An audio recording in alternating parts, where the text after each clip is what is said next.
السلام علیکم۔ کراچی کی مچھر کالونی میں دل دہلا دینے والا افسوسناک حادثہ۔ بارش سے بچنے کے لیے گھر میں مرمتی کام کے دوران پوری چھت زمین بوس ہو گئی۔ افسوسناک واقعے پر پورے علاقے میں کوہرام، ہر آنکھ اشکبار ہو گئی۔ کیا آپ حالات حاضرہ سے آگاہی حاصل کرنا چاہتے ہیں؟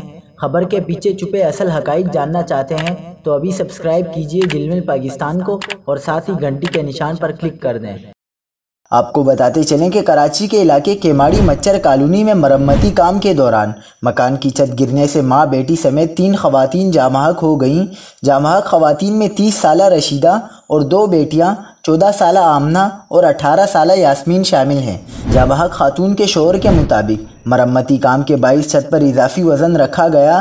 2 کمروں پر مشتمل مکان کے ایک کمرے کی چھت وزن برداشت نہ کرنے کے سبب گر گئی۔ نور عالم کے مطابق بارش کے پیش نظر گھر میں مرمتی کام کرایا جا رہا تھا۔